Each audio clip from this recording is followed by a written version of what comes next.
I pledge my life and honor to the Night's Watch. For this night, and all the nights to come.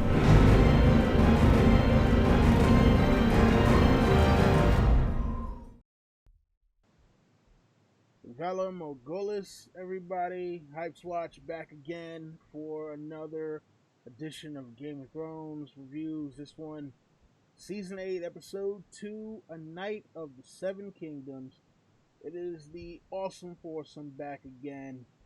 Of course, my name is Don Willie, and with me I have Mr. JB, James Michelle, Sir LT Giles, who is in transit as always, and hater of all things show, the Rod, Jerry Targaryen Rattlesnake. Smell that down, Willie? Something's cooking. Alright. Oh man, so interesting episode. Personally I like this one better than last week. I know you guys were really down on last week's episode, but I actually I wasn't as down on it, but I thought this one was better.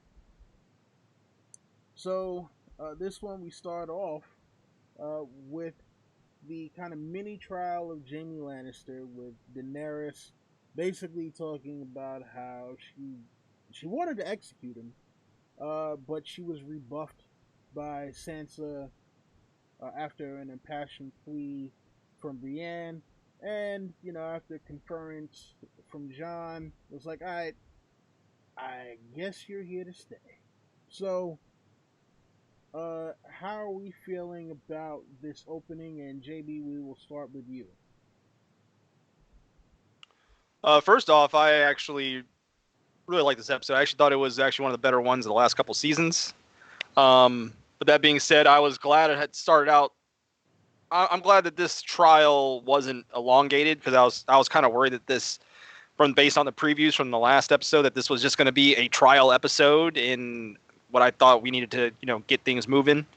So I'm glad it went this route, and it kind of went how I was expecting. I was expecting it to kind of go like this, with Bran not outing him because he has a role to play, which turned out to be the case. So I was perfectly fine with how this episode started out. I do guess apparently Brienne's words really carry some weight with Sansa. I thought it was a little. I didn't find it as believable that her words would carry that much weight with Sansa, but apparently that was the case. But that being said, it was, I enjoyed the way it started out. All right, so LT. All right, so I'm in agreement. I like this episode, but there's also a lot of things I didn't like about this episode. Jaime was complaining to Bran back in season 3 or 4, I can't remember, when they're in the tub, about the Honorable Ned Stark judging him, and that everybody calls him Oathbreaker and Kingslayer. He had a chance to tell everybody how about Aerys and what he did, but no, he doesn't do that. He says he wouldn't go, he would do it all again for his house. But why couldn't he have gone into details and talked about how crazy her father, he told Dany, your father was crazy and he wanted to kill everybody. Tell him that I wanted that. That's what I wanted. But, this scene was fine. Brienne stepping up for him was pretty cool. But yeah, that's my gripe right there. I would say LT in that defense of that, he's kind of in, for lack of better terms, he's in the dragon's den right now. He might not want to be, his feet is already to the fire. He might not want to be talking shit about her father at this point, even if it is the truth. I understand that, but what did Tyrion say? He knew the repercussions. He knew what he's getting himself in there, going all by himself. So it's like, what does he have to lose by speaking the truth? And telling it. I just wish he would have he had his chance. It's a trial. I don't think it would have made a difference, and it would have killed him regardless. But I hear what you're saying. Listen, I understand, but me, like James has said, he's already in the Dragon's Den, and look, at this point, most people have their mind made up about who they think Jaime Lannister is, so I doubt that it's going to be a thing where, like, hey, I'll give this impassioned speech, and then all of a sudden people are going to be like, oh man, you know what? Maybe Jaime isn't such a bad guy after all. So, yeah, I just think it was one of those things where no matter what Jaime said, it was like, look, either you're going to accept me for who I am and let me be part of this thing that we're doing to try to stay alive, or you're just gonna execute me, and it is what it is. But let us hear from the Rod, Jerry Targaryen. Don Willie. So, what is Cogman's major malfunction here? We started off from the last scene with Bran, the Bran 9000, staring him down. And what did he do? Did they not have a talk? Did he just look at him like a jabroni the whole time? What was the point of that last scene? That it sounds to me like they film again. Once they're filming things out of order again, like a bunch of fools. I mean, They had that conversation with Bran and Jaime later again. They should have just flipped it around and had it right where the beginning. And as far as the trial goes, we are still going back to the same old. My father was blah blah blah blah with Dany. Come on, she admitted it in season 5 that she knew her father was crazy. That he was struck down with mad jabroniism, and now she's still whining about people taking him out. I just don't understand. And LT made a great point. Why doesn't someone mention, hey, he was about to burn people to the ground. Not only could have Jaime done it, but we also had the criminal Brienne stand up. She knew the story, yet she chose to keep her mouth silent about this burning of King's Landing. It's just, I don't know.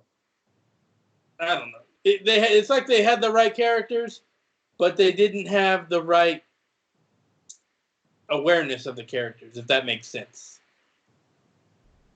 look, I get your point. Yes, it was definitely something that was like, yeah, why would Jaime only tell that story to Brienne? Why would Brienne not tell that story to everyone else? But I think at this point it was like, look, it's either you're gonna let me live or you're gonna let me die, and nothing that you're gonna say extra onto that. Because look, yeah, Daenerys knows that her father was mad, but it's still her father. Does she? Look, Jaime was mad at Tyrion, knowing that Tywin was going to execute him for a crime that he knew he didn't commit, and yet, he still was pissed off that he killed Tywin. He still was like, you know what, I'm going to kill Tyrion when I see him because he killed our father, even though, yeah, he was fully aware that this man was going to sentence him to death for a crime that he didn't commit. So, look, at the end of the day, family is still family, and if someone kills your family, and especially with Daenerys having her whole "my right to the throne" thing going on, yeah, man, for her it was just like, you were a king's guard and you killed the king. It doesn't matter what he did. He was the king, and I'm the king's daughter. So, you know, Kate, for that you deserve to be executed. Until people had to pull her back off the ledge and like, yeah, no, look, you might have executed one person too many with the whole Tarly situation. You're gonna have to back down on the execution for right now. But Jamie's a hero. Jamie's a hero. he is, but he's also a villain as well. And look, I like the Sure, whole indeed. thing with the things we do for love. Look, man, Brand is up there trolling him, but I don't know, man. All right, I have one question for you guys, real quick, before you move on. Is it because Isaac Hempstead Wright wears glasses that he kind of has that funny like look now, or is that just his brand look? That's the brand 9000. But one thing I want to mention real quick that I forgot to mention, the look on Jamie's face was priceless when Brand said that, that line, "The things we do for love." It was priceless. I mean, yeah, he thought he was about to get ratted on.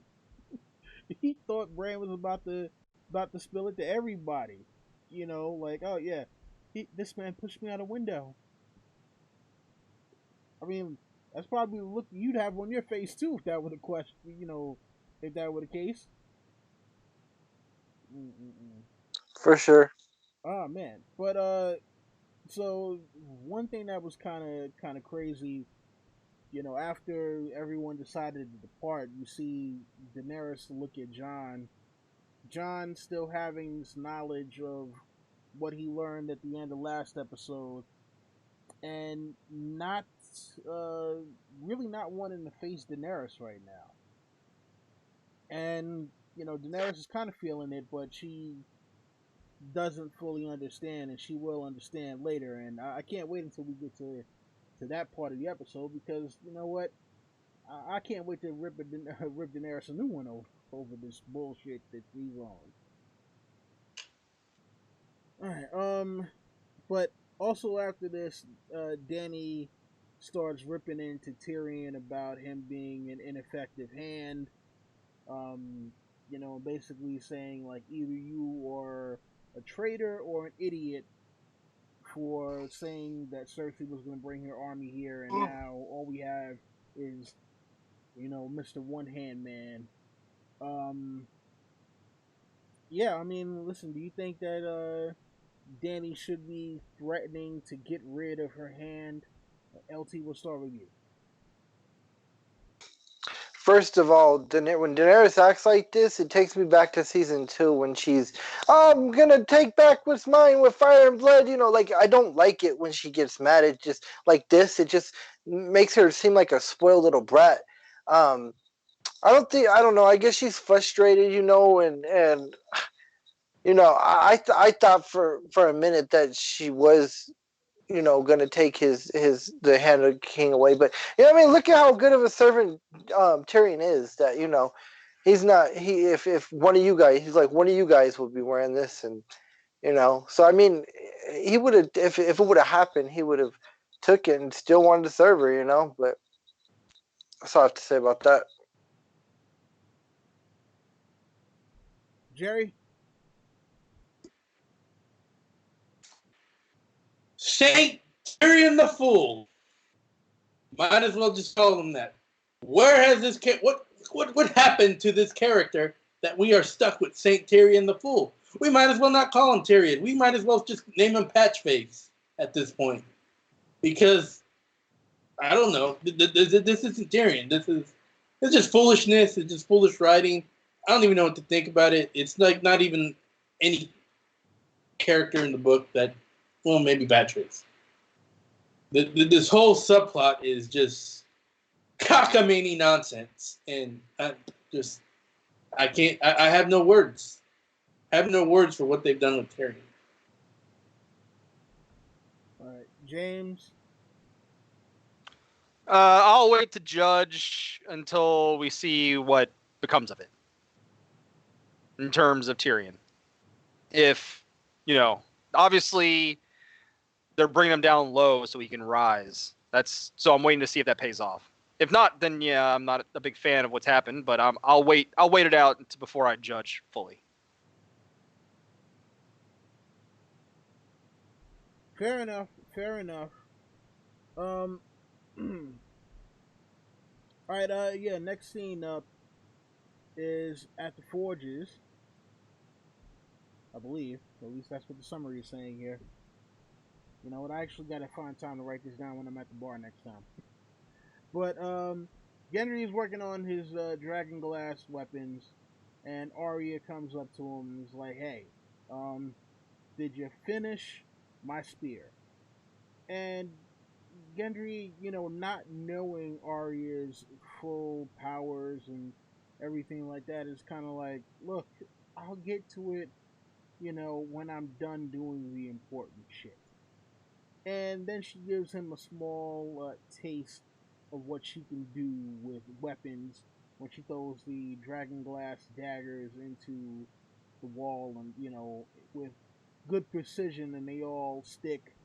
Um, thought it was a cool interaction between the three of them. Nothing really special, but I think it was a nice little build up to what we got later on in the episode. So Jerry, your thoughts on that one? They obviously have no idea what it takes to make dragon glass. None whatsoever. Any of those things would have shattered a dragon glass right away, but we're in Dan and Dave's world now. And I can see why the new Star Wars chose Dan and Dave. They needed someone who's been figuring out how to do the Mary Sue-ness, which is what Arya has pretty much become with her. Didn't even come close to finish training yet. Now she's a master of all weaponry and fighting techniques. So. Oh, and we had some flirting. Okay. James. You can hear me right? I wasn't sure if I was muted or not. Yeah, I can hear you. Okay. I wrote down. Apparently, all it takes to change Gendry's mind is be very good at darts. That's if you can throw things accurately, that'll make Gendry change his mind right away. Yeah, I mean it was fine. It was whatever. This to me. This is sort of the this episode ramped up. The beginning wasn't its strong point. It ramped up. But yeah, obviously we're getting the early sign. Well, it happened last episode too, but obviously that we're getting some sexual tension between Arya and Gendry, which I know was a point of contention among some people. But yeah, it is what it is. Wasn't the greatest. Didn't make me puke. LT? I love it when like trailers do this to me. It's really genius in my opinion. Like I think something's gonna happen one way, but it's the other way. Like when I first saw the trailer and it showed Arya talking, I thought that she was like in front of a bunch of people or something like that. But I just love how they do that. I don't know if I'm the only one, but when she was throwing those daggers, I was thinking of Deepwood Mott and Asha throwing axes at people. I don't know why it brought me back to that moment. But no, this scene was pretty cool, and yeah, I like the little flirting, the little flirting between them two. Have seen each other since forever. It's pretty cool. Okay. Moving right along. Next up we get Jaime going to talk to Bran in Godswood and basically asking him, why didn't you, you know, why didn't you tell him about what happened? He told him the truth. He was like, look, we might actually need you, so it's not gonna do any good for them to kill you right now. And Jaime asked, well, what about after? And he was like, how do you even know that there is an after? And it was kind of funny though because uh, Jaime is like, look, I'm sorry for what I did. And he was like, yeah, you weren't back then, but if it wasn't for you doing that, you would be the man that you are now, and I wouldn't be what I am. He was like, I'm not Brandon Stark anymore, and Jamie's still not understanding because yes, he's seen a white. I'm not understanding. I mean, well, no, I mean it's just basically look, he's all Brand 9000 now, and no one's. I think the only person who really fully understands that, or the two people who really fully understand, are Sam and John. No one else really, I think, grasped the whole thing. I think people have been told, yeah, Bran can see things, but I think the only people who can actually understand what that is is John and Sam. So, James, your thoughts on this little interaction between Bran and Jamie? I mean, it was predictable, but necessary after the trial to have this, or else then it would be bad writing if they didn't include it, because it would just be a gross oversight. But it was, I mean, I believe I called it at the end of the last episode. This is the sort of thing that I was expecting to happen. It was didn't tell you because you're needed spiel. It is interesting the last line of that interaction, which I'm sure we'll talk about survival odds at the end of the episode. But yeah, it was interesting. LT?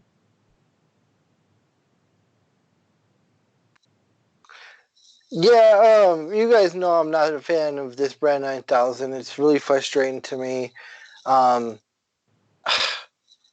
I don't know, man. Like, yeah, just basically everything that JB said, but he's so frustrated, man.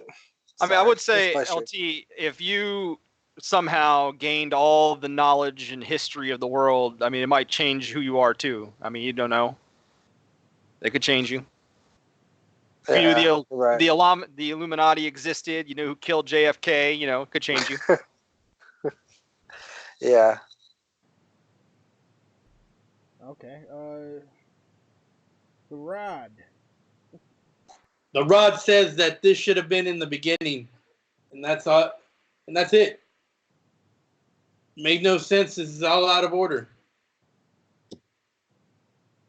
Why wait for this scene? Why have the show? Why have the look down?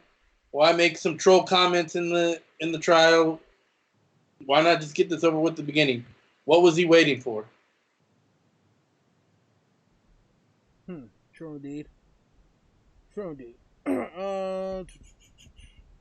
Wait, can you guys in the chat hear me? If you can hear me, press 1. If I'm sounding too low, press 2. I'll try to do something to turn up the sound. And I pressed the mute by accident for a second there. My bad.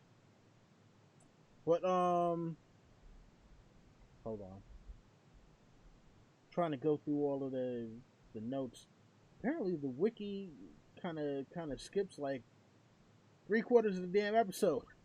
What the hell, man? Alright, I'm gonna have to try to play this by memory if I can. Well, the next time we are talking about Danny and Sansa's next scene, right? Yeah. No, actually the next scene after that was Tyrion and Jaime in the courtyard. Yes. Oh, okay. Yeah, those two. They make this weird line that makes no fucking sense. Yeah, they talk about the 80. Last time the Targaryens came north, I'm like, oh yeah. And then Jaehaerys? the 80, and then Tyrion said he'll want to die when he's 80, and yeah, same joke, and yeah, and then Tyrion talking about how he's happy that at least it won't be he's happy that it won't be Cersei that gets to kill him, but maybe he'll actually get to kill her. But Jaime didn't hear that because he already walked away to go talk to Brienne, which the Brienne and Jaime stuff was a little interesting, mainly for the fact that she was didn't even make sense because Jaime stopped insulting her after the bath scene, and she was like, "You always insult me." Well, no, that wasn't. He insulted her at the Purple Wedding as well, though. Well, yeah, basically she said something stupid. Did she? Yeah, but once he saves her from the bear pit, he doesn't insult her unless she says something dumb. Okay, I mean, what else? Well, how do we feel about Jaime saying that he would actually serve under Brienne? And you know what, Jerry, let's start with you first on this one. Well, the Rod says it makes no sense because what experience she's a war fighter. What experience does she have commanding an army of any kind? Plus, Jaime does have experience commanding an army. Seems like it should be the other way around. She should be swinging the sword, and he should be commanding. I mean, yeah, listen, I get that, but listen, Jaime has admitted he is not the fighter that he used to Exactly. be. That's why he should command from the rear. Jaime is not a rear commander. Let's put it like that, man. At the end of the day, Jaime wants to be in the thick of the fight. He wants to feel like what he is doing. That was young Jaime, though. We're talking. This is old, redeemed Jaime. True indeed. I mean, JB, how do you feel about? I mean, we'll see how that all turns out. I don't think it's going to be. I think they're going to be. I imagine how it's going to turn out to be is like Jaime is still going to be playing the role as a support commander with Brienne going to be in the thick of it. That's how I think it's going to play out. Obviously, they want to show that Jaime is fully redeemed and showing humility. So I think that was the point of that. But I do think that when the battle actually starts happening, you won't see Jaime in the front line swinging with his left hand. I still think he'll be like a support commander, kind of like what Davos was in the Battle of the Bastards, some along those lines. Okay, LT. Dude, Jaime's gonna do something courageous. Look, okay, what he did last season when he charged at Daenerys on the horse with the I can't think of what that thing is called, but when he did that, it was foolish but courageous. And you know what? He's gonna do something courageous. Yeah, I agree with everything JB said. It's showing humility. And we'll see what Jaime does in this battle, because I'm assuming it's going to be something courageous. I mean, yeah, I'm guessing that it's going to be something courageous. Whether or not he will actually survive, that is going to be the one. Well, let's. I think we should save our survival odds for the end. True indeed. All right, so hold on. I'm trying to go through the notes here. Well, then we have let's see. Then we have more of a foolish Tyrion. I mean, where Daenerys says that he's made mistakes, serious mistakes, and learned something from them. Whereas, in my opinion, here it's these candy ass writers have made mistakes, serious mistakes, and learned nothing from them. I think we already got past that part, but I think it's the Jorah vouching for Tyrion. Correct. I think where we're at. And then encouraging Dany to talk to Sansa. Mm-hmm. Well, was anyone actually surprised about Jorah vouching for Tyrion? I was surprised of Jorah thinking he was qualified to be Hand of the King. What if he has ever done to make him think he deserves any kind of that role? I was just surprised about that. It just, to me, it's very admirable. I can't spit it out, but what I'm saying. It's a good quality to show. Because obviously he wanted to be Hand, and I agree with Jerry. He's not qualified to be a Hand. He's more of a brute and just a good fighter. But I wouldn't want him to be my Hand of the King. I think, what they said, Tyrion's mine for sure. That's what makes him, such a smart character. Well, I mean, I've had this gripe for a long time with Jorah, because I think we can all agree that for the most, the show version of Jorah is so they went full face turn with Jorah early on, way in the beginning. He's been full face this whole time on the show. It's just an interesting thing that the route they took with him compared to his book counterpart. Because he has almost none of the qualities of his book counterpart, which is a kind of a shitbag. Yeah, but the show version, I mean, And maybe it's I actually kind of think what it is that Ian Glenn is like, he has such like of this like maybe like cool presence about him that they were like, man, we can't write this guy the shitbag. They won't believe it. Well, they probably shouldn't have cast him in the first place. That's the case, but it's just interesting that he's just like full face at this point. I mean, they don't even mention that they don't even mention about his, like, no one mentions what of an embarrassment he was to House Mormont in that. Oh yeah, I mean, he's a poacher. Yeah, and it was mentioned in the show too that he was, selling people into slavery. Now we'll get to that whole thing with him and the House Mormont thing a little later, because I thought that was a pretty interesting little thing, and I wasn't even sure if those two were gonna have any kind of interaction. So save your thoughts on the Mormonts. We are going to get to them, but I want to talk about the scene with Dany going to talk to Sansa.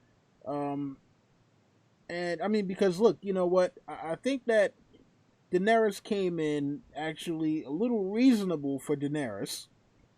She's like, look, I love your brother. I'm here because your brother asked me to be, but at the end of the day, I'm still queen. And scheming ass Sansa, man, you can say whatever you want. Sansa wants to be a queen. She wants to be queen of the North since Jon has given up his crown. And right now she, this whole animosity that she has towards Daenerys, I think is kind of futile, because Daenerys is basically saving her ass at this point. So the whole, we don't want to bow to anybody else. That's cool and all, but what are you gonna do against some dragons? LT, your thoughts on Daenerys and Dany? We have a question in the chat, and it's kind of regarded to this. It's from Tuki, Mello, and Daddy the Q&A. Why is Dany so into politics when the Night King and everything is at stake? All this stuff is at stake, and I agree. Like, why? What's up with this politics? Like, fucking fight the Night King first. And you know what? Like, why can't she just be like Renly and be like, you guys can have the North?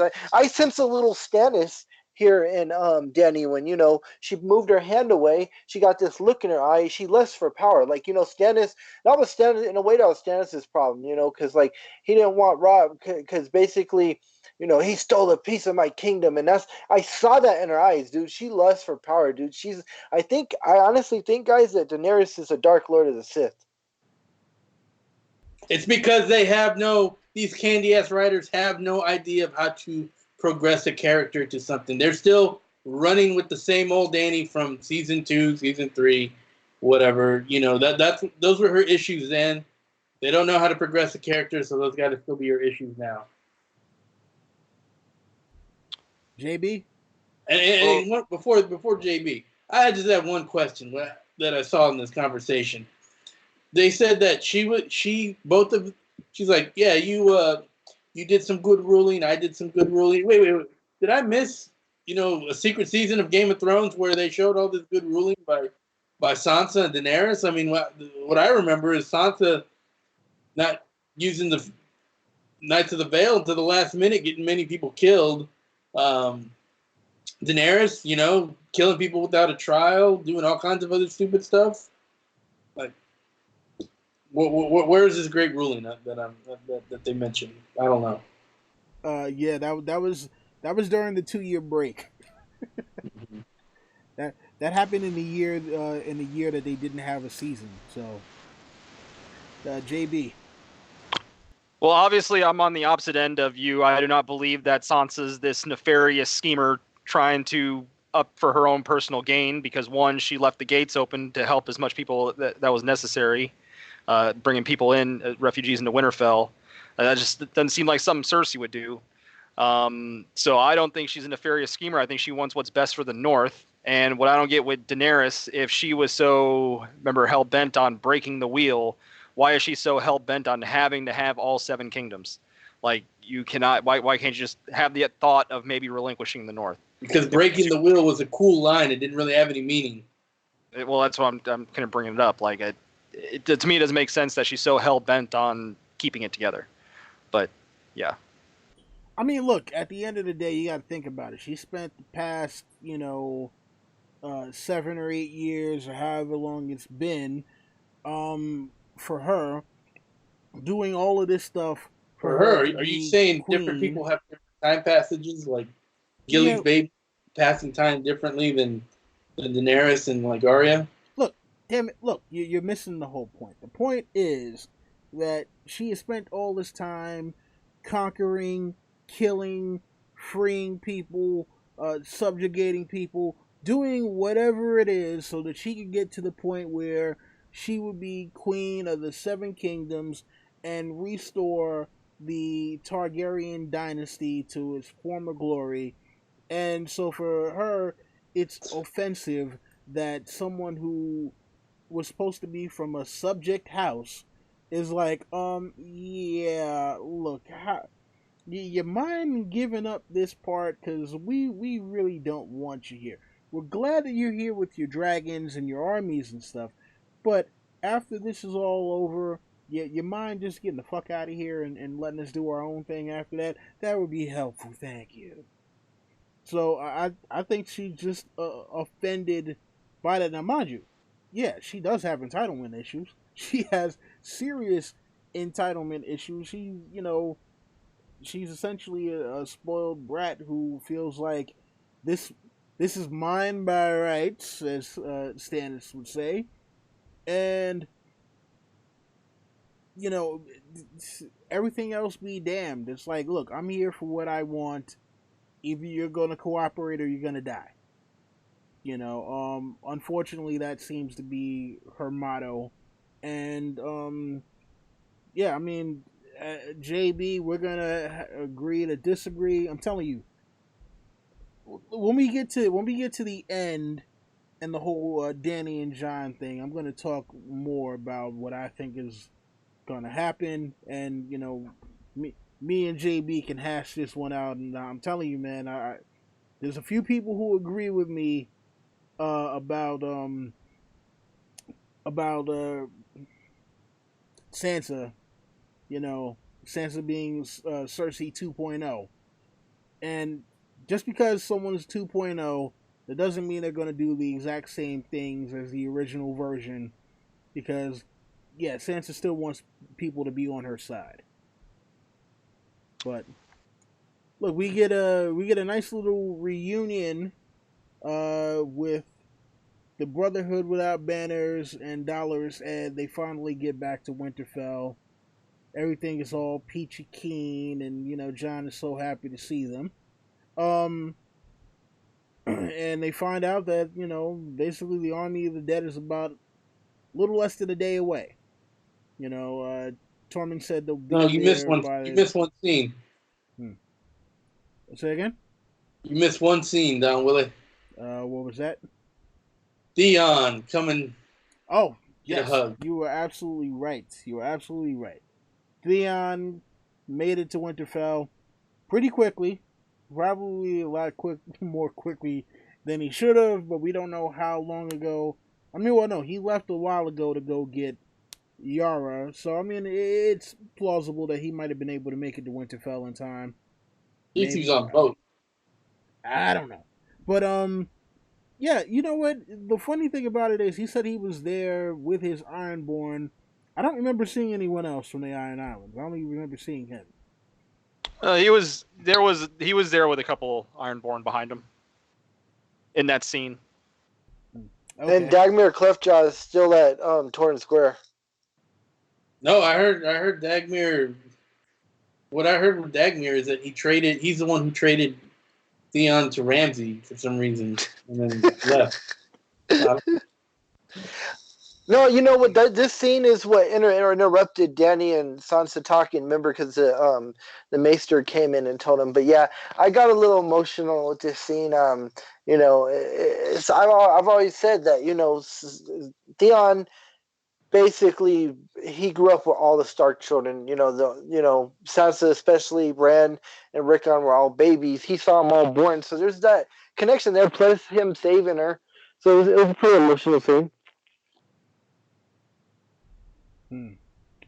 I mean, look, like I said, it was a pretty cool scene with those two.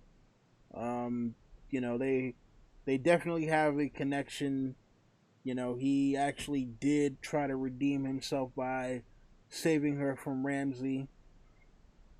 So to see those two embrace and the look on Daenerys's face, I think, also said it all too, because uh, Theon said he came to fight for Winterfell. He didn't say that he came to fight for Dany, and I think Dany is kind of starting to learn what people have been telling her about people being loyal to the Starks, and her with this whole thing of yeah, it's mine, it's mine, it's mine, on her Daffy Duck business.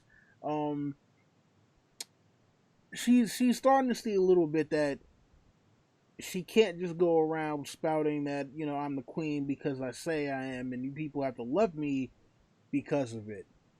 And this is definitely one of the things that shows that, But like I said, after that we get the scene of Tormund and company saying that the Night King and the army of the dead will be there, said by sunrise the next day, which starts to kind of kick into gear, everyone's little plans for what they will do for what is possibly going to be their last night on Earth, or Planetos, because we don't know what the hell the world was called.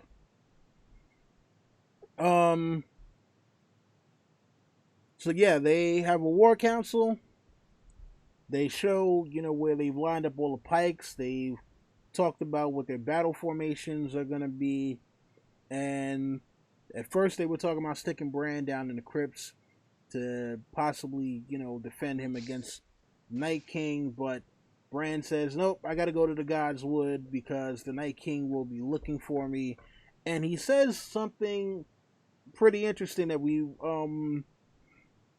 haven't really gotten in the show before, and that is that there have been multiple three-eyed ravens, and every time a new one comes around, the Night King comes and tries to kill him. So that was a kind of an interesting revelation, because the way that it made it seem, it was kind of almost like that the previous three-eyed raven was the only one before. I mean, unless I'm reading something wrong, with regards to the show. I mean, did anybody else get that same kind of thing too, or? For me, it's interesting because I've always thought that the others were more of like, a force of nature. We're like the Borg, and we're just trying to probably are in the books. Assimilate everything into their collective. So it's interesting. Well, yeah. But it's interesting to think that, I guess, the Night King is hell bent on killing the the three-eyed raven, because the three-eyed raven is essentially like the conduit of history passed down from mankind. So he wants to completely eradicate their footprint, I guess. I don't know. But yeah.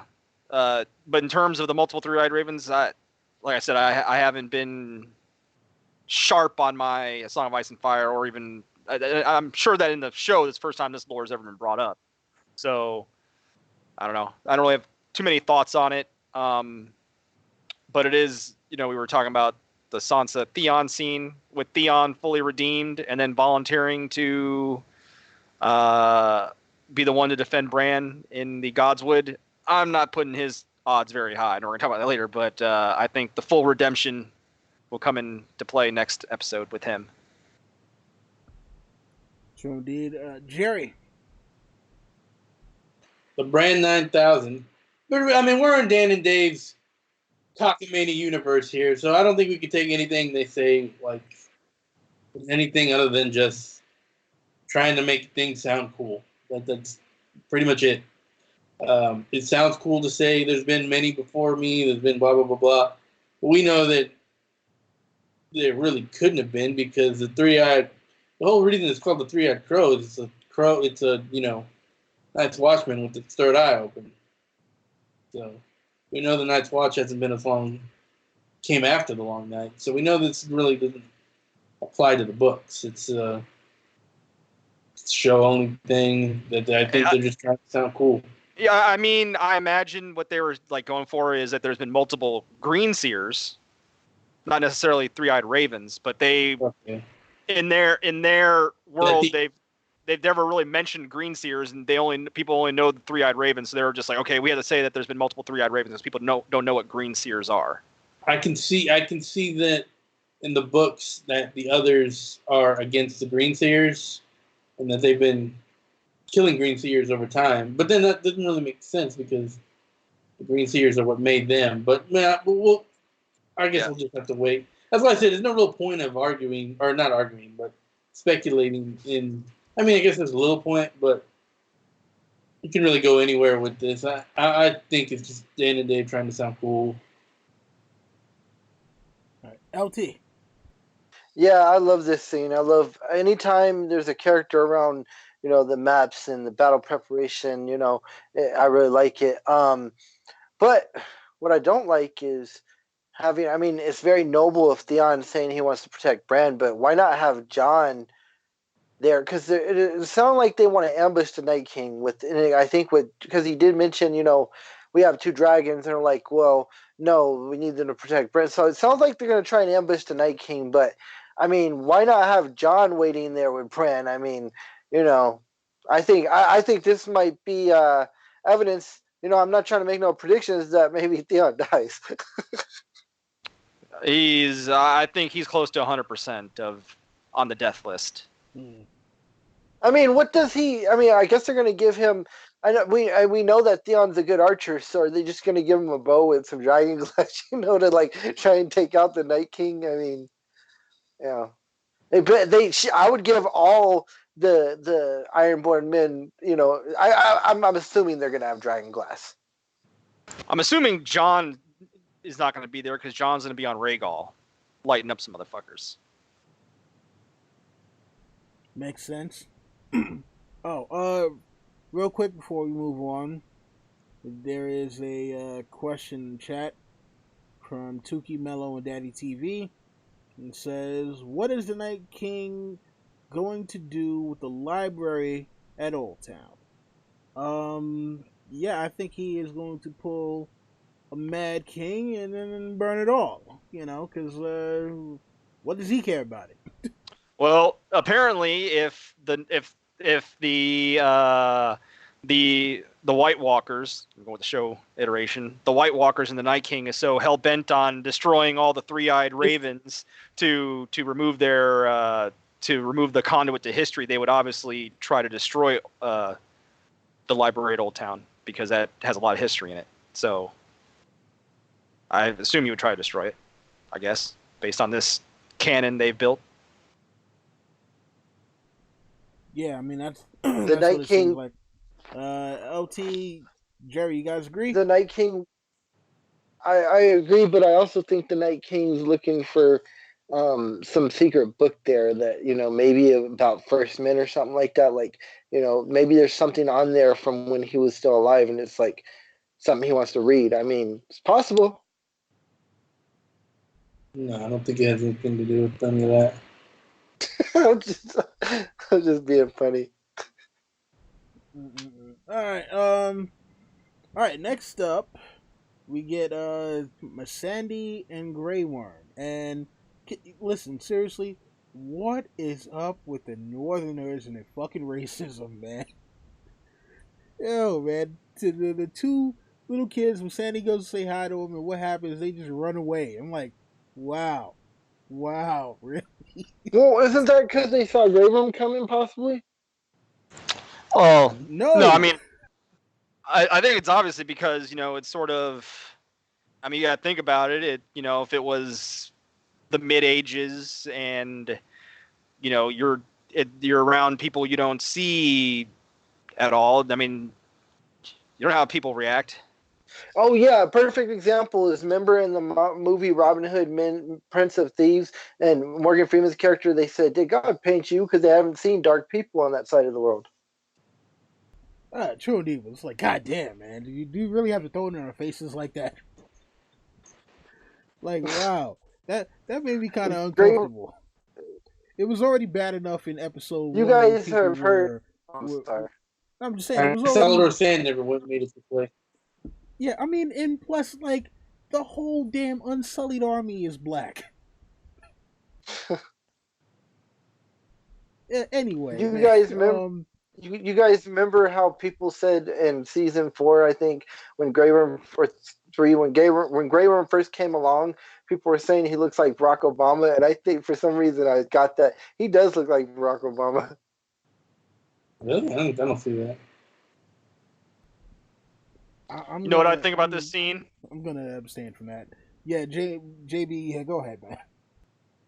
I think this is like in the in the movies where you have like the grizzled cop who's 2 days away from retirement. Yeah, what happens to that guy? That's what this scene was.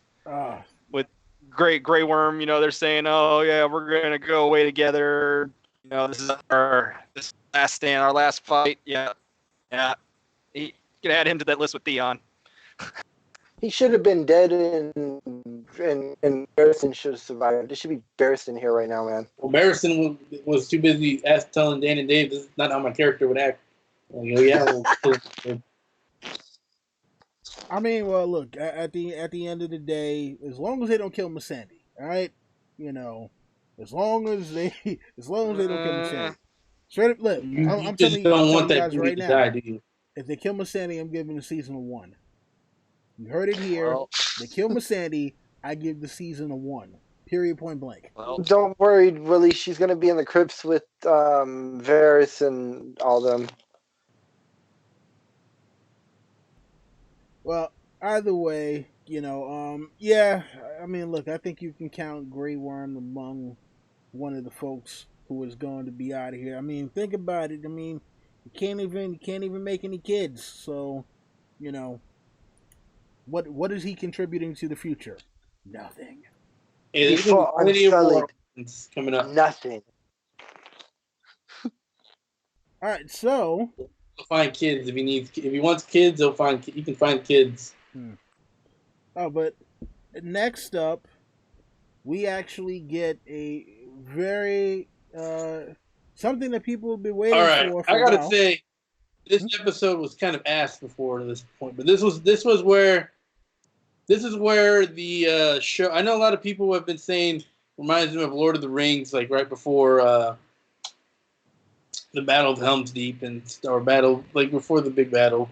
But it's really like if anyone's ever played the Suikoden games, this is where it's taking a page straight from there. Whereas now we're getting scene by scene, like going scene by scene to see what everyone's up to for on the night of the big fight, and that's a huge staple of those games. And this is where this episode gets good because that's nothing but take it from that was nothing but a good idea. Did we skip the funniest scene in the show where Arya and Beric? Did we skip that, or we just didn't cover it? No, Arya, we haven't gotten to that. What I wanted to get to is something that the fans have been asking for the past 2 seasons, and that is Ghost. We finally got Ghost. Finally, we see Ghost in the background. Man, it's been like no, we shouldn't even. It was like a We plushie. shouldn't even talk about this. This is fucking. I'm mad about this. You guys are probably happy, and there's probably people out. There's probably people out there that are happy, but how much would it have cost to open up the scene with like John petting him or something like that, or Hey Boy or something? Fuck this shit, man. That's something ripped off. LT. So I don't think they. I think they just like photoshopped them in or something.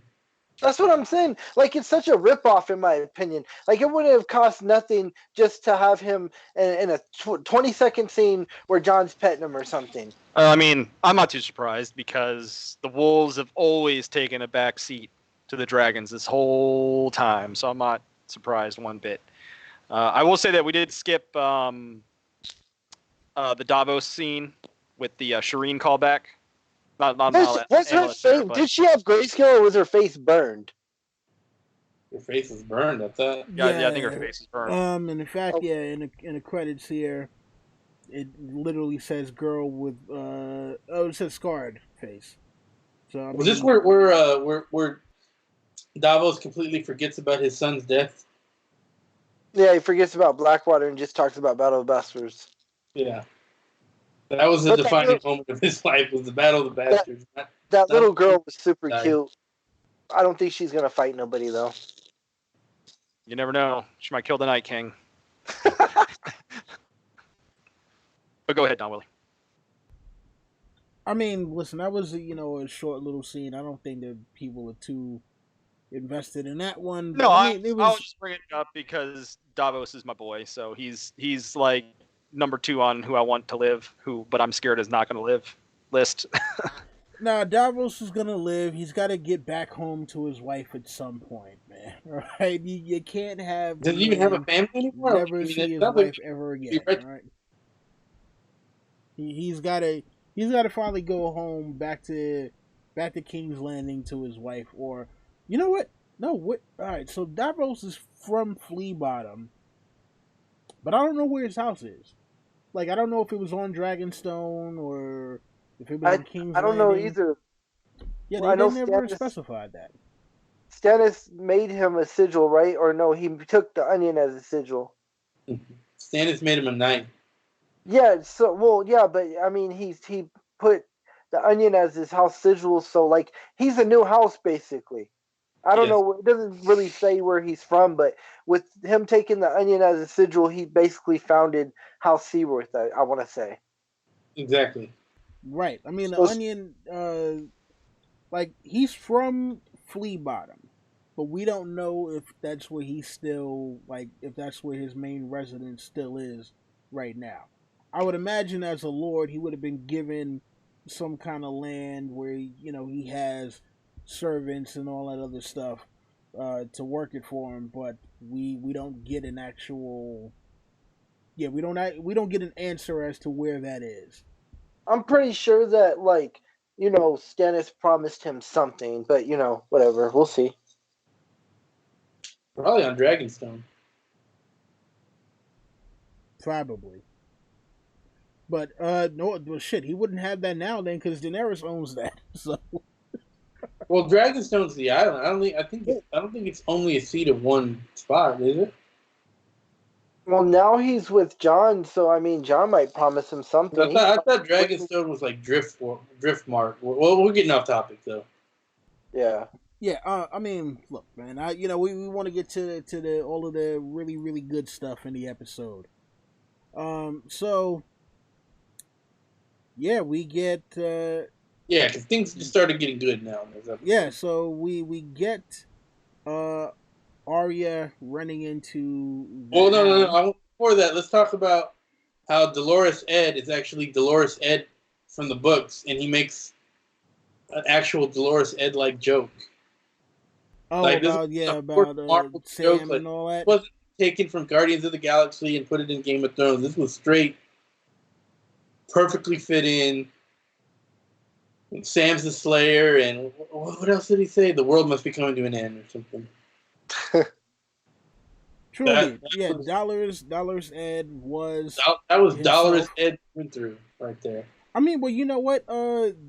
Season 2 Dollars Ed was pretty accurate to his regular. Yeah, but I'm just saying it's been so long since we've seen this. I mean, well, he hasn't really had a chance to. Oh, he always has a chance. He's Dolorous Ed.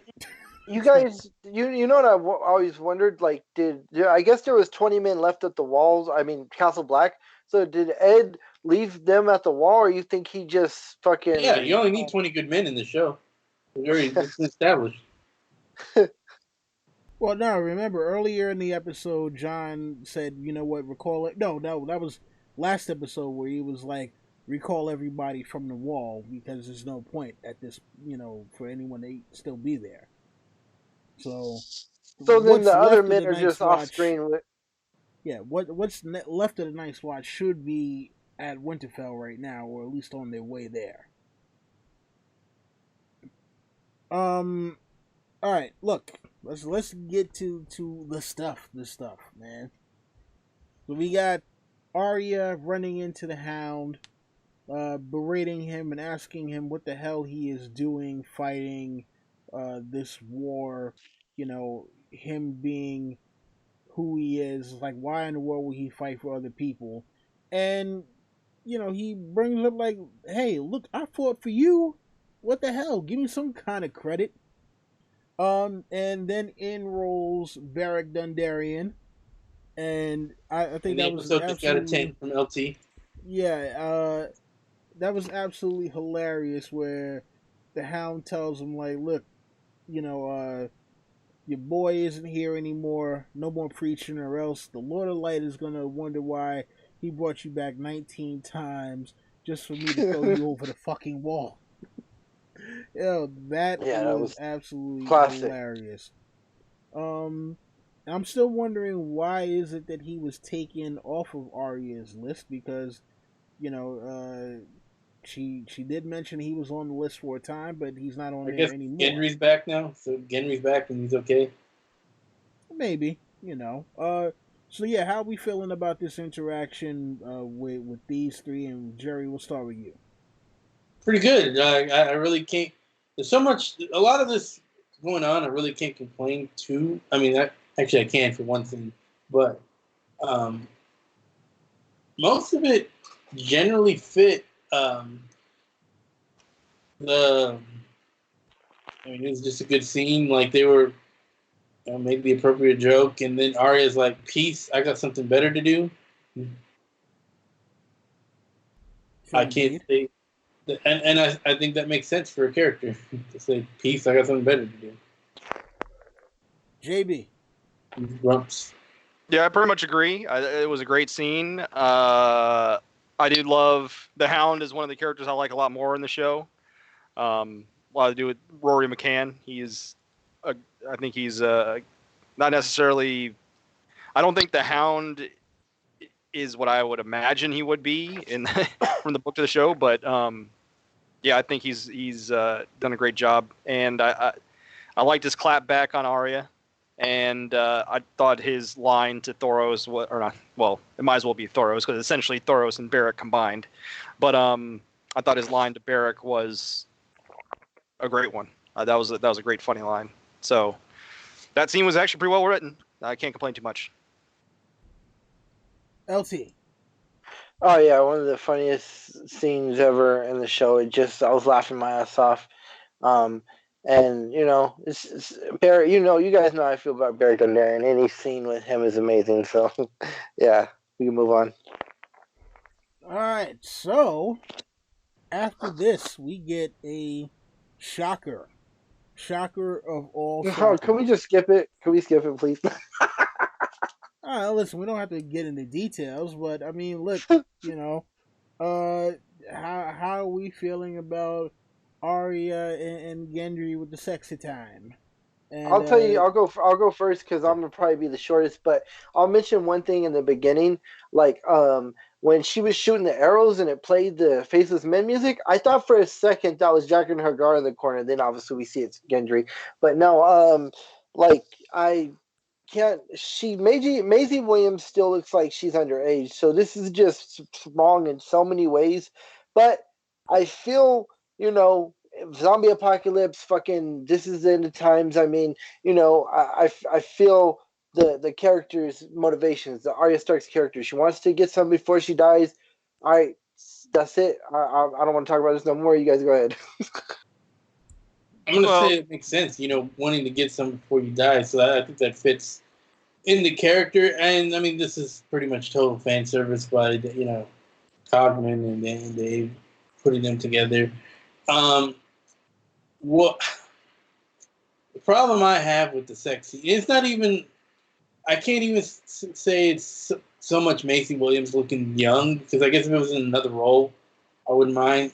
I didn't really need to see I didn't really need to see the scene. It could have been just implied. I think would have been enough, and that would have just been fine. Like I wouldn't have had too many complaints. I didn't really like seeing uh, the Arya character like showing off some butt and some. I don't even know if it was more than side boob, but that will just say side boob. Just because the character is supposed to be, even in the show, she should be pretty young.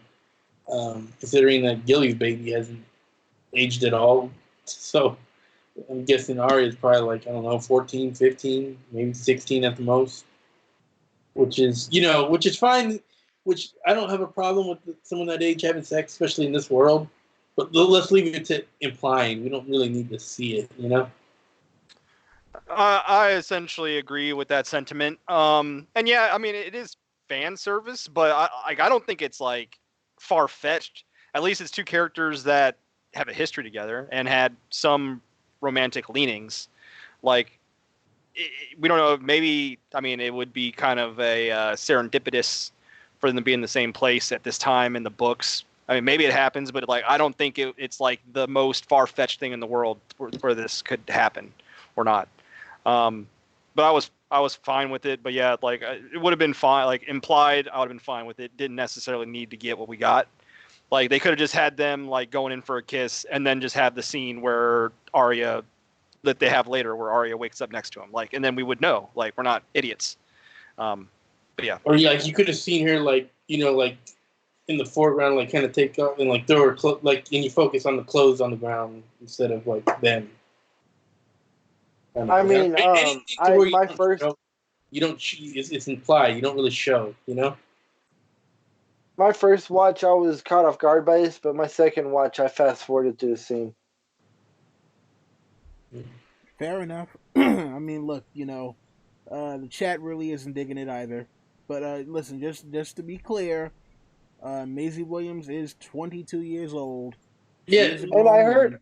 I don't have a problem with it being Maisie Williams that's getting like partially nude, as much as it's the character that. And the age of the character. People were tweeting saying that she used a body double, but I don't think so because why they didn't show her breasts, and if it was a body double, they would have shown her breasts. That's what I was thinking. I mean, listen, I don't know. It's neither here nor there. I mean, it doesn't matter if it's a body double or if it's Macy Williams. It doesn't matter. It's still the character. Yeah. Right. Well, I mean, what do we see in Mercy? She's fucking seducing a man. And she's a kid, so I mean.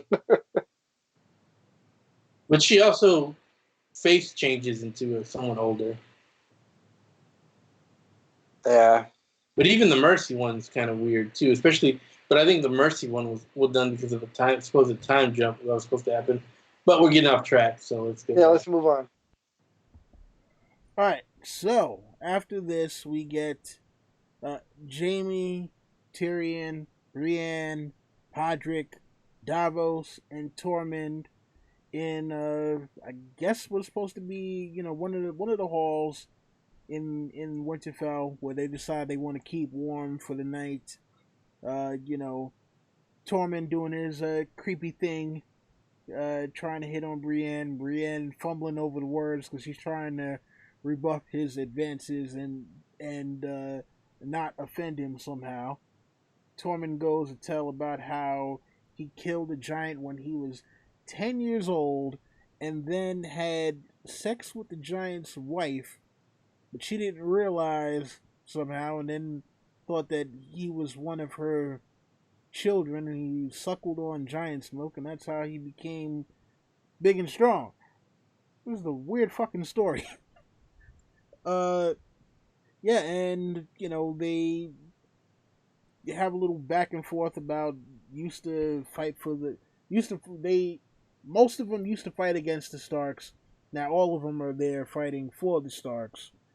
And we get the scene that I know someone on this panel who's wearing sunglasses wants to talk about and probably hated.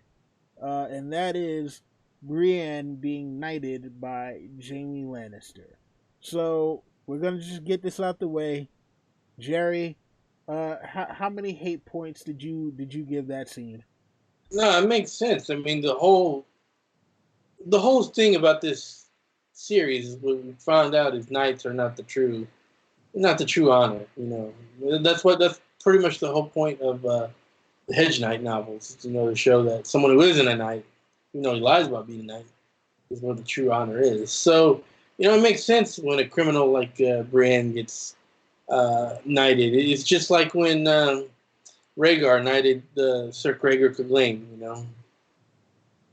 Criminals get knighted in this world. That's how it goes. Fits. Okay, JB. Yeah, I thought the Tormund. I love the Tormund interaction. I think it was very Tormund. That was very much his character. I thought it was hilarious. I liked that whole interaction with the first part of the scene because the actual knighting didn't happen until a little bit later. But I liked the first interaction. And then when it came to Brienne being knighted, I'm personally I'm indifferent to Brienne. I don't particularly like LeBron. I almost called her LeBron, but I don't particularly like Brienne. I don't particularly hate Brienne. But it was a cool. The scene was interesting. It was. I didn't tear up or anything, but at the same time, I felt, I guess, some joy seeing it happen. And it is interesting to see. Obviously, there's the thought of Brienne being a Dunk descendant. And seeing her get knighted is an interesting callback to that. So I enjoyed it for what it was, but I didn't swell up and have tears running down my face or anything, but I enjoyed it for what it was. Okay, LT. I forgot to mention, so I'm a little softy, not at this scene, but when Theon and Sansa hug, I did actually have a tear come out my eye. I'm a little softy sometimes. Now, all right, so this show is forget stuff. So technically, this didn't need to go down. Technically, she is a knight. Technically, Renly made her part of her King's Guard. So this didn't need to happen. She's already a knight. But anyways, I'm like JB. I don't. He just made her part of the. He just allowed her in his Rainbow Guard. The King's Guards are knights. Come on, they are. But I don't think. Because there's one. The Hound was in the knight, and he was in the King's Guard. Right, yeah. The Hound was part of the King's Guard, and he definitely is not. That's because that's because he said he didn't want to be a knight. But I'm pretty sure. Renly never knighted. I'm pretty sure. Well, we'll have to do some research because I'm pretty sure if you're a King's Guardman, you're a knight. I'm pretty sure. Mm-mm. All right, well, we'll do some research because I think you guys are wrong. I think you have to be a knight to be a King's Guardman. I think I'm right here. We're supposed to be, but we got all these rule breakers like Cersei and Renly. They just go do whatever they want. Okay, well, we'll move on. Anyways, I'm like JB. I don't really love Brienne. I don't really hate her, but I did get a little emotional. It was a great scene. Tormund, yeah, fucking hilarious with the drinking of the ale or whatever. But yeah, great scene. I loved Tormund when he was talking about, yeah, if I was a king, I would knight you 10 times over. Because I'm like, I'm not sure exactly what he meant by that, but yeah. Sure. I mean, that could have been sexual innuendo. He was saying knight without K. I mean, well, yeah, it could have been sexual innuendo. It could have been him, just saying, hey, he feels like Brienne is a warrior deserving of knighthood. So, I mean, look, we already know that he really, really wants to get with her in the worst way possible. And he has absolutely no game when it comes to being, in the Seven Kingdoms. I might have worked with a wildling woman, but there's no wildling woman like Brienne, so, I think if Tormund, once she sees Tormund on the battlefield, or if maybe Tormund saves her, she could totally change the way she thinks about it. I think she already is because she's like, I'm glad you're here, but I mean, I'm she's I think she's warming up to Tormund. I mean, I doubt it, but we'll see what happens. But come on, he's a handsome guy. We've got blue eyes. What is there not to like? I just think narratively, when it comes to Brienne and romance, it only makes sense for one person. Well, Renly's long dead. She's got to move on. That's not who I was talking about. Oh, Jamie. I'm talking about Jaime.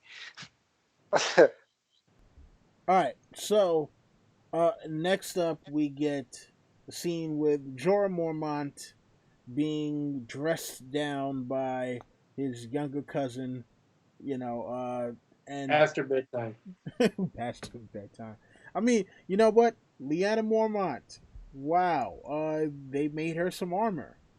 She looked like, kind of like Joan of Arc a little bit with the armor with the little blue details in there. I thought that was pretty awesome. She was like, "Hey, look, you're not going to keep me from fighting." And at first I wasn't sure who she was talking to because you only really heard her. And then when you see it's Jorah, I'm like, "Oh, okay." This is pretty interesting here, and then Sam gives Jorah Heartsbane. Heartsbane, the ancestral sword of House Tarly. I'll be honest with you, I wasn't sure that made sense because Makes zero fucking sense.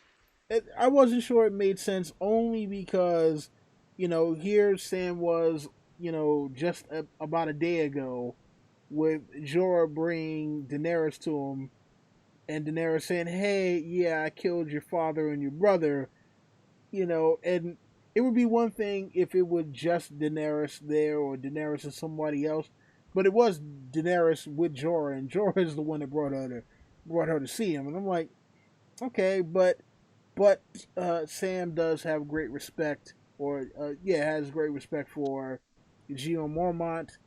Jeor Mormont is probably one of the big reasons why Sam is even alive, because when everyone else wanted to give up on Sam, Jeor was like, "No, we're not giving up on him. He is, one of us." So, yeah, what did you guys think about that little scene there? And Jerry, we'll start with you. Sorry. Or LT. Sorry. I was just gonna say that I think the Hound is more deserving of Heartsbane. I mean, actually gonna do the same thing, LT. Yeah, because freaking, I mean, don't get me wrong, Jorah is a good fighter, but the Hound's a bigger man, and is Heartsbane a great sword or a long sword? I think it's just a plain, like a Valyrian longsword.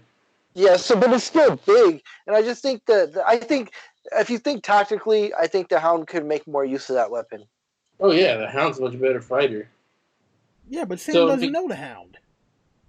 So you don't really know Jorah. Jorah's an idiot. But I mean, why didn't he tell? Yeah. What's she gonna do against the White Walker? She's gonna fight like Yoda and jump around in the air and shit. Yeah, I mean, he just needs to go to bed. That's all. It's nap time for him. And then, yeah, again, still no mention of Jorah being an embarrassment to House Mormont, and even that he gets a fucking Valyrian sword. Like, what the fuck? If you want to give it to someone, give it to the best fighter. Give it to the Hound. Give it to. I mean, Jorah's actually a pretty good fighter, so I guess actually he might be the second best fighter left that doesn't have any. Actually, he might just plain be the best. Let me think. Who do we have left that's alive that's a better fighter than Jorah? The Hound?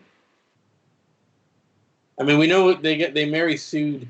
I mean, maybe you can. I was saying maybe you can make an argument for Brienne potentially, but she's already got it one. I mean, when it comes down to it, I didn't hate Jorah getting a Heartsbane because at least it makes some sense with the Jeor connection with Sam.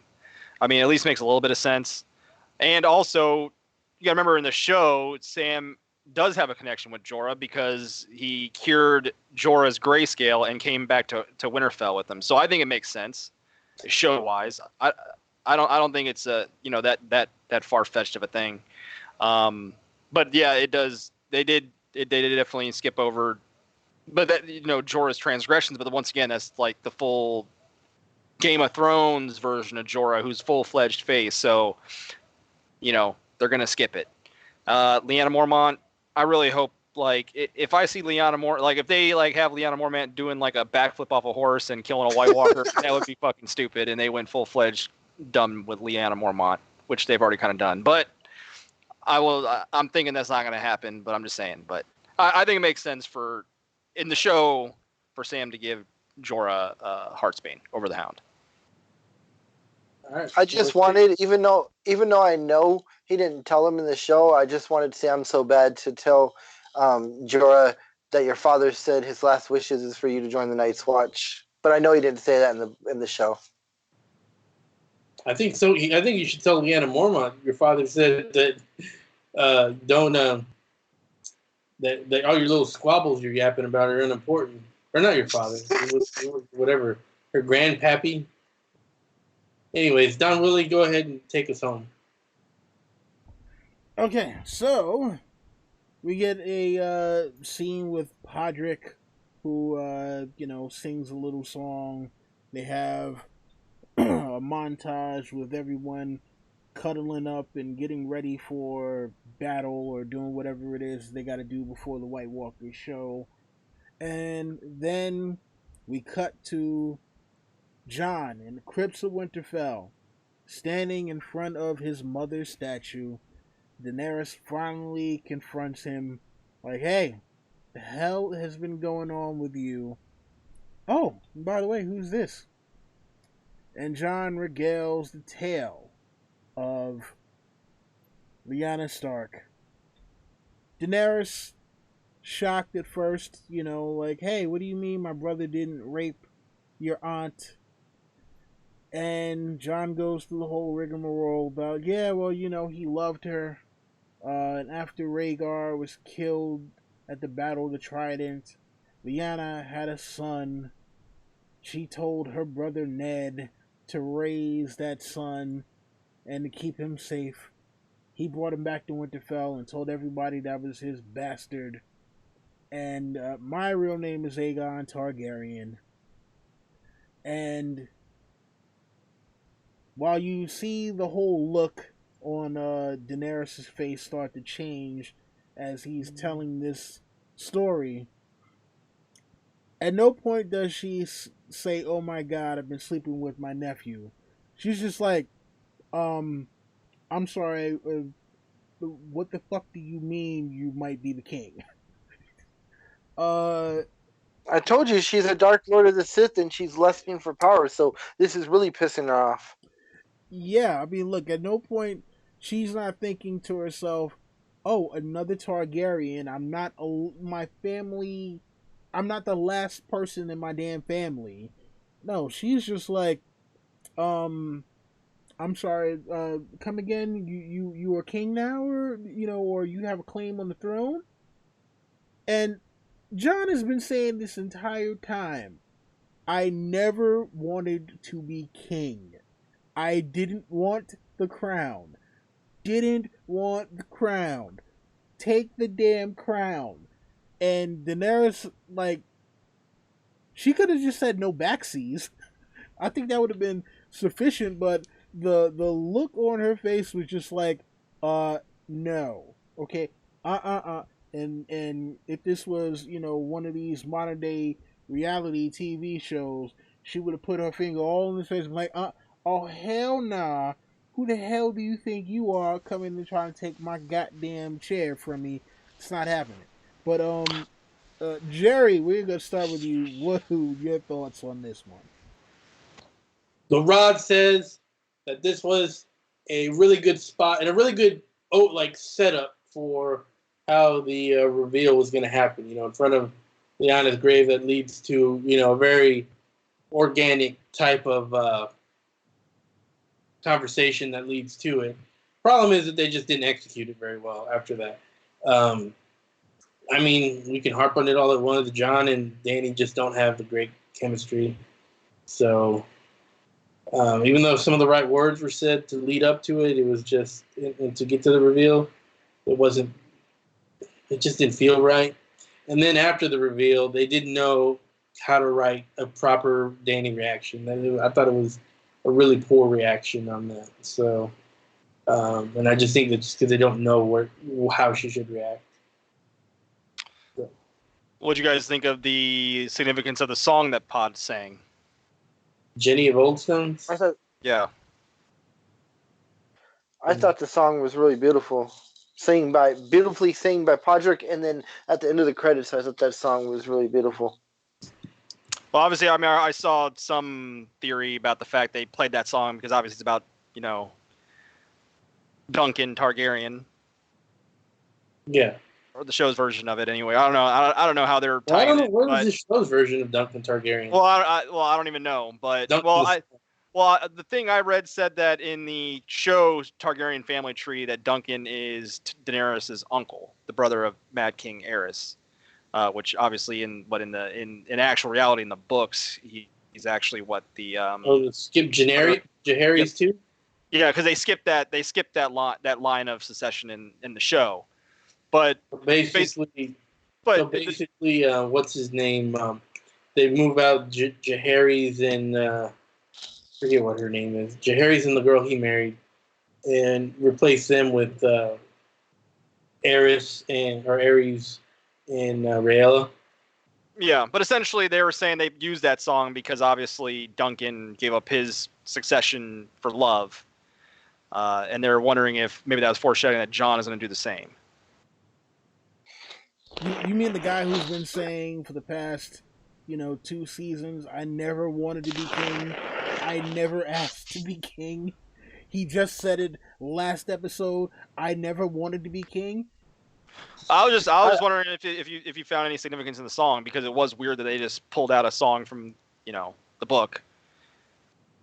I have a question for you guys. When the horns start blowing and it cuts, why would he even sing that song anyway? Like, it's just a song. Like why else would they ham-fist a song like that in there?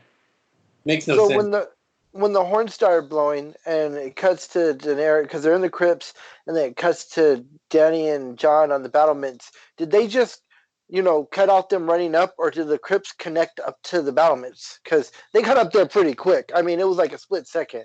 Dude, they get everywhere pretty quick in this show. Yeah. So, I mean, do the crypts connect to the whole castle? No, the crypts are separate and they're hard to get to. Yeah, that's what I think. They just cut it out, because they got up there too quick. And then, if you guys notice, Jon and Daenerys gave him a look at each other like it's time to get on the dragons. That's how I read it. I mean, in terms of I'm just kind of annoyed by Dany right now because it's like she just seems hypocritical to me. The whole break the wheel thing, but in reality, she's so hell bent on the iron. The whole time she's been so hell bent on the Iron Throne, but that shit don't matter at this moment. And she in that moment, she's just she really fucking cares that Jon has a better claim than her at the moment. That really, I'm fascinated to see how that's going to turn out in reality. But here, I was just kind of annoyed by it. But I do think that it was a good place to reveal it, and I do think that song has some significance because or they just brought it out. They brought it out of nowhere, but it's interesting. I mean, you know what? I think it's one of those things where she, unfortunately, because of the journey that she's went through, and her, wanting to be queen so badly, and it's like I've suffered and I've done all this. It's like, what the hell do you mean that my final obstacle to me getting to the throne is the guy that I'm in love with because apparently he's my nephew and he has a better claim? So for her, unfortunately, she's so single-minded on this whole thing that it's like, no, I'm the queen, damn it. And a couple of people have been bringing up in the chat about okay, I guess we got a new subscriber. Cool. Yeah, so the thing about that is, people have been talking about in the chat, why don't they just get married? Well, the thing is, she doesn't want to share power. And I think she's under the assumption, and probably rightfully so, that if she marries Jon, then automatically the power goes directly to him, and she'll basically be almost the subject rather than being someone with actual power. And unfortunately for her, that's probably true. But again, Jon never wanted to be king in the first place. You know, he was happy where he was. Uh, he just wanted to protect the North. That's what he's been saying. That's what he keeps saying, and somehow people keep on skipping over that. Now, James, this is I wanted to bring up what we were talking about before with the scheming ass Sansa, because you're like, nope, I don't think Sansa is doing any kind of scheming. Look, my prediction, bold, bold prediction, and that is that at some point it is going to be revealed not only that Jon is, Aegon Targaryen, but also that it is a great possibility that it could be revealed the whole thing about Daenerys supposedly being barren. And at that point, Sansa will get the idea that, oh, okay, well, hey, Jon, you're going to need an heir. And if Daenerys can't provide one for you, looky here, me and you technically aren't siblings anymore, so it's all good. We don't have to love each other. We just need to produce an heir to sit on the Iron Throne. So, I mean, look, man, Sansa has learned a lot from the schemers that she has been around, and she knows that one of the weapons that she has is between her legs, and I think she is going to try to use that. I don't think she's going to be successful at all, but I think she will at some point say to Jon, hey, you know what? When this is all over, you are the king. I think me and you need to join up and forget about Daenerys. I don't see that happening whatsoever. I just don't see it. But Yeah, we'll just have to see. I mean, there's no point of arguing about it. I just don't see it happening. So we'll just have to wait and see. I don't see that happen. I think we got more of a chance of romance. I mean, I know this sounds funny, but I'm getting vibes that there's some kind of feelings between Theon and Sansa more than that. Yeah, I mean, look, I get what you're saying, but I don't see that. I don't see Theon trying to romance Sansa at all. Well, look at Grey Worm and Missandei. It could work out. I mean, they just hold each other. Well, it's not gonna work out because Theon's dying next episode. So Yeah. that's gonna be a moot point. Well, I think a lot of people are going to die next episode. I think so too. I think that's the last thing we should be talking about. All right, well, let's go through our death predictions. Death predictions, man. This is Sparta! So, who do we think dies next episode? James, we will start with you. Well, Theon is dead for sure. He is going to fully redeem himself by saving Bran somehow, or at least doing an act to try and save Bran. Beric is dead for sure. He won't come back again. I think Jorah is dead next episode. He's gonna sacrifice himself for Dany. Unfortunately, I think Tormund is gonna die next episode, which I don't like the idea of. I like show Tormund a lot. I don't think the Hound is gonna die because I just think narratively speaking, they're probably gonna try and get Clegane Bowl up in this bitch. So I don't think the Hound is gonna die yet. I really hope Davos doesn't die. I could see it happening, though. I could see Davos sacrificing himself to save that little girl that was burned. I could see that happening. Pod is probably dead. I can't. I don't know. Brienne, Jaime is hard for me to think about. I'm not sure what's going to happen with them. I'm 100% sure. I don't know what's going to happen with them. I imagine Jaime has to live to narratively speaking. I think Jaime and Tyrion have to live to go south to deal with Cersei. I think both those characters survive, which means I probably think Brienne survives too. I think that most of the Starks are going to live. I don't know if any of them are going to die. And those in the crypts, I'm not sure. Varys, I hope he makes it. But the ones my favorite characters I want to survive are Tyrion, Jaime, and Davos. But I'm not sure about Davos. Pretty sure that from a narrative standpoint, it makes most sense. It makes sense for Tyrion and Jaime to survive to go south to deal with Cersei. Okay. Oh yeah, JB. I don't know if you realize, but you are currently frozen right now. But LT, let us get your death prediction. Tormund is fucked. Not Ed. Tormund's fucked. Grey Worm's fucked. Theon's fucked. And Ghost is probably gonna go. There's a good chance that, Davos too. I don't want him to go. It's over 9,000. I agree with JB. I think the Hound's gonna make it out. I think Jaime's gonna make it out. Obviously, Jon. But you know what? I think it's possible that the Night King could kill Jon and Beric has to bring him back. People have been saying that. That makes sense. I'm so wrong with predictions though. So I don't know. But there's this meme my roommate sent me. It's hilarious. I posted it to the chat, but it's got a picture, right? And it shows Daenerys, Arya, Night King, Cersei, Euron, and Sansa, and it says pretty safe.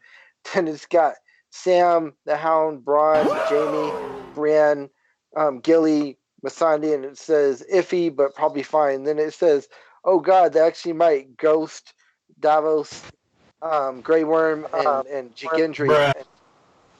And then there's one with Tormund, Pod, Dolores, Ed, Jorah, Theon, and Beric, and it says shit.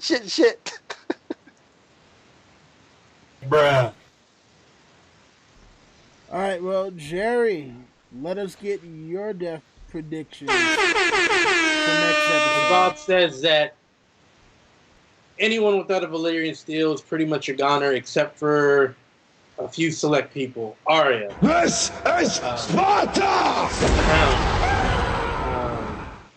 Who else doesn't have like Barrett's gone, Norman's gone, Jaime won't die. Jaime and Tyrion won't die. The women won't die. Not even or Mormont, she won't die. But yeah, pretty much anyone not named Jaime, Hound, Tyrion, that won't die from that lacking Valyrian steel. Bruh. It's Grey Worm, Con. Okay, wow. Interesting list. My list for who is going to die in the next episode. Wow. My list for who's going to die in the next episode. Grey Worm. Sorry, but he's out of here.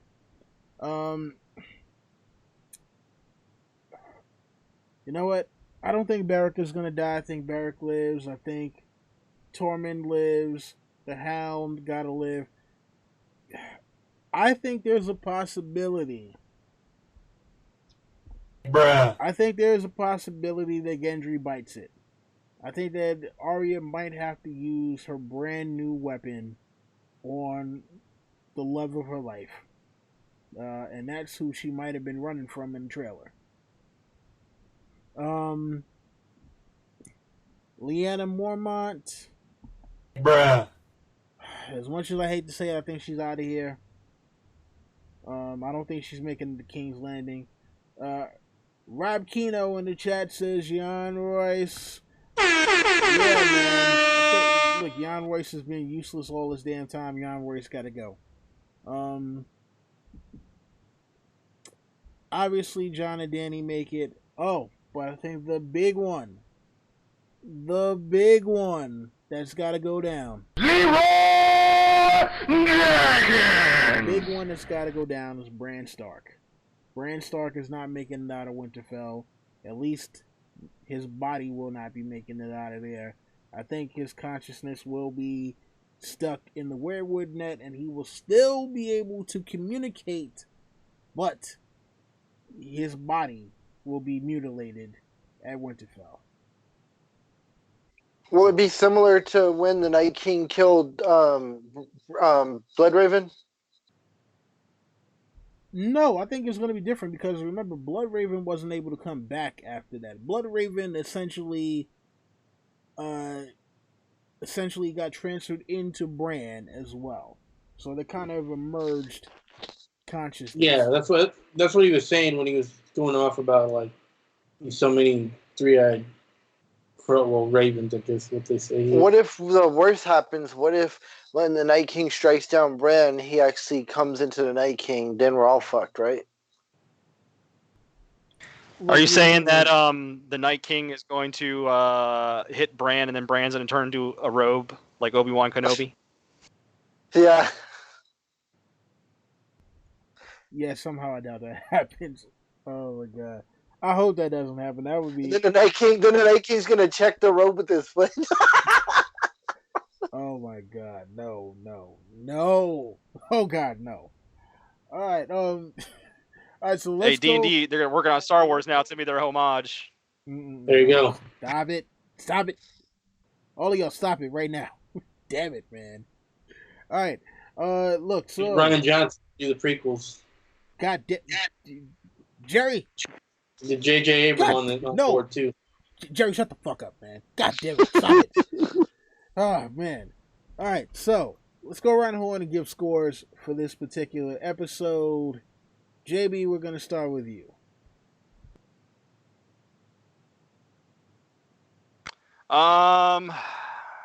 This episode, like I said, I thought it was one of the better ones the last couple seasons.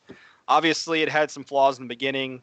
I really enjoyed all the stuff that happened, like essentially after when Ed and Tormund and all them came back and they were having their, Eye of the Storm, reminiscent of life.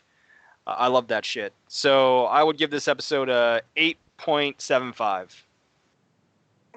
Okay, 8.75 out of LT, what you got for us? All right, so you guys know that any episode with Beric Dondarrion is going to automatically be a 10, but I have to take points off for take a point off for the Arya scene. That makes it a 9. I have to take another point off for fucking Ghost, just seeing him and not doing nothing. That makes it an 8. But then I have to put a half a point back on for all the great stuff, so I'll give it an 8.5. 8.5. 8.5 from Baseline Beric. All right, it's a very scientific rating system. Yeah. All right. So, Jerry, what you got here? What are we getting from you? Listen here, Jabroni. This is what the Rod says about the scoring. The first half of the episode was pretty much a 2. It was pretty bad. However, the second half was pretty great, other than the Dany acting foolish. So I give that about a 9. So I guess coming together be about a 7 overall. Okay, guys. Hey, everybody watching in the chat, a 7 for Jerry is like a 10 to me. So this is big for Jerry to give it a 7. Wow. Don, we're going to take some questions from the crowd. Yeah, real quick, and see what the chat is saying. So we got a 7 from the Boy Wonder. We got a 9 from Catlin. We got an 8.5 from DJ. Anyone else in there want to throw up their scores real quick? Throw up your scores. I am going to say that for this one, I like the episode a lot. I think this is one of the ones that reminds me of earlier seasons of Game of Thrones with character development. You didn't need action. You could have good interaction between characters and have that carry the episode. You know what this reminded me of for the most part? It was like the first half of Battle of the Blackwater before they got to the fighting. Not Oh as yeah, good, definitely. not as good, but it was. I see what they were going for, and I liked it a lot. So I will give this one an 8.5. 8.5 for me. And I'm still waiting to see if anyone in the chat also has any more scores. And also, real quick, let's see. Let me put this in the chat real quick.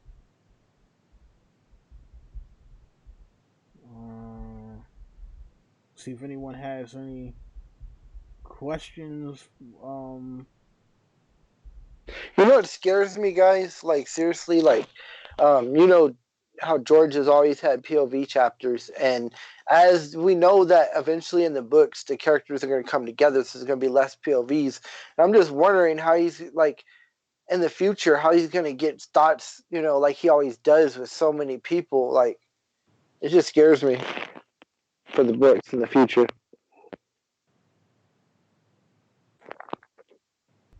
I mean, it just might be a thing where he starts to prioritize certain characters. So it's like who is the most important narratively to the story, where it's like we need to see their point of view in order for things to progress.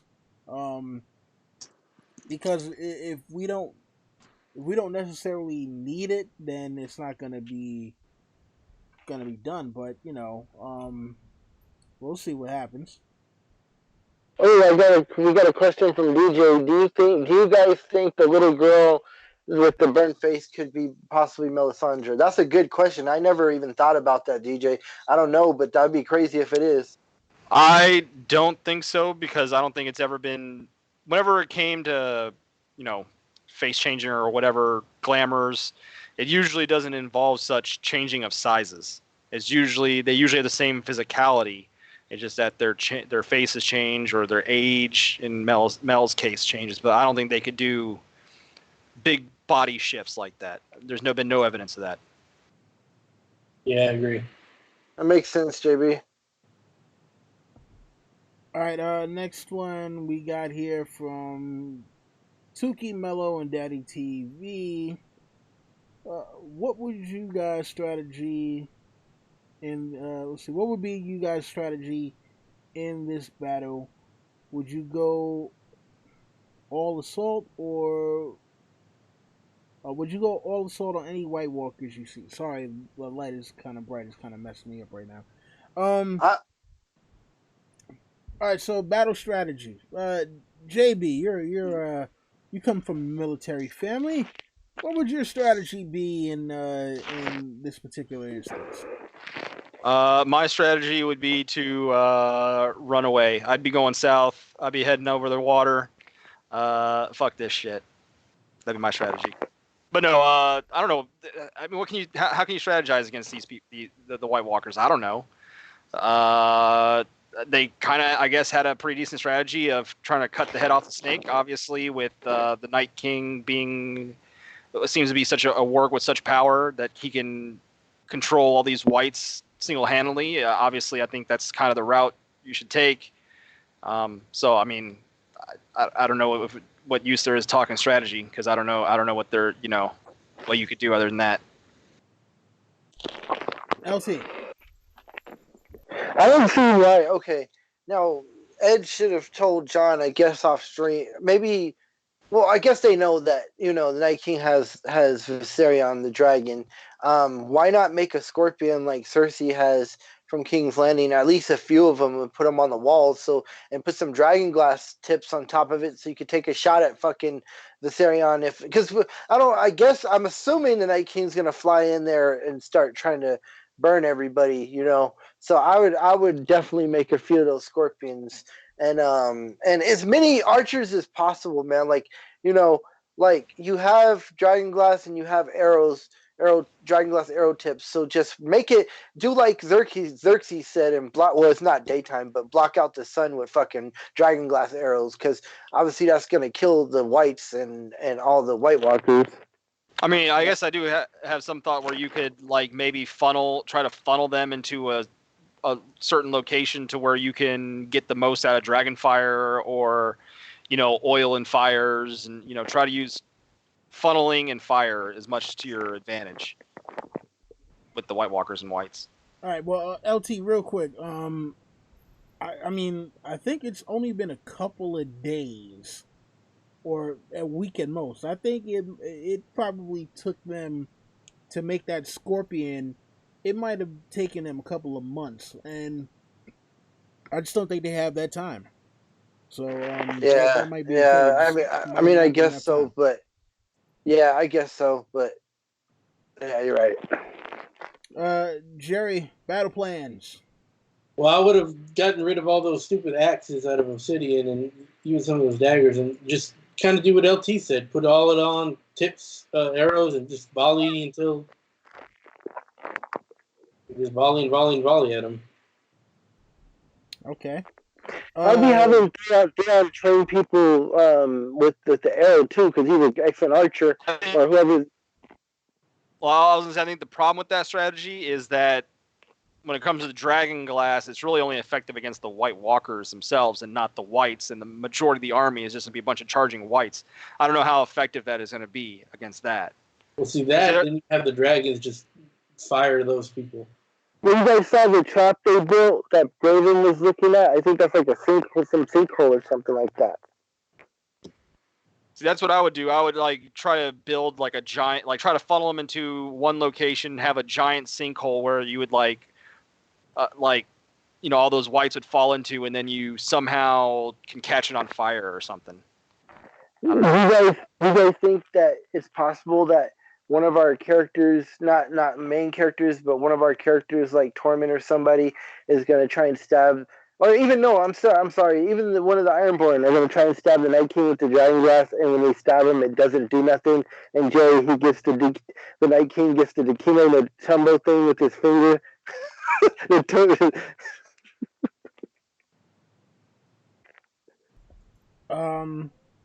Very possible. I mean, and in fact, yeah, you know what? Catelyn in the chat was asking, do you think Theon will kill a night? Well, I'm guessing. I don't know if you were talking about the Night King or if you were talking about the White Walkers, and you just kind of used that as a general term. But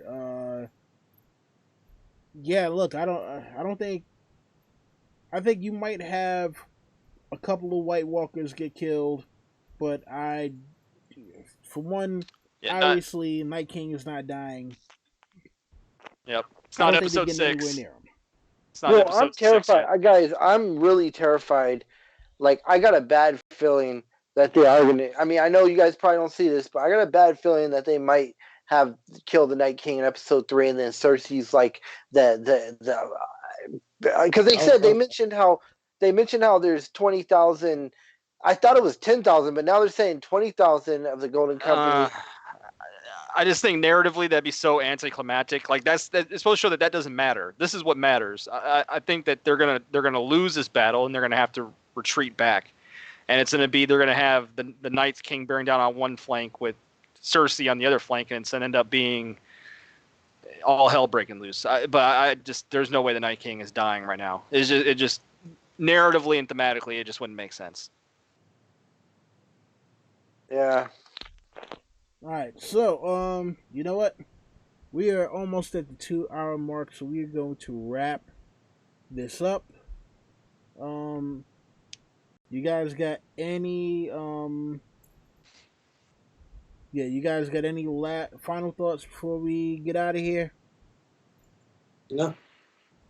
Nope. I'm just looking forward to next week, man. It's gonna be big. It's supposed to be a big episode.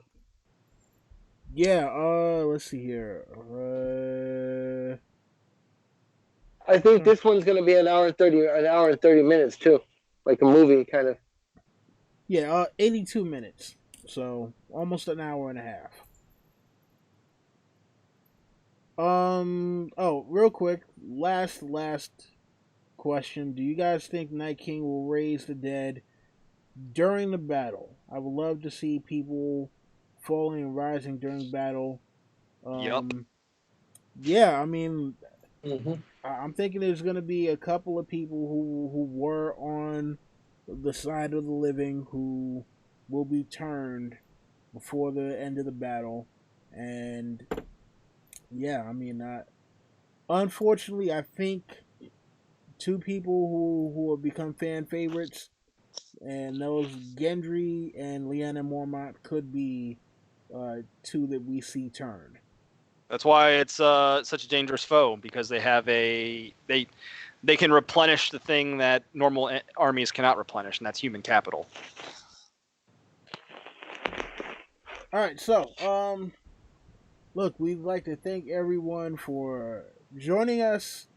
As always, we will be back next Monday. Of course, the awesome foursome, the Fantastic Four, whatever you would like to call us. We are the Hypes Watch. I'm Don Willie, and for JB, LT, and the Rod, I'm saying Vala Dohiris. We'll see you guys next week.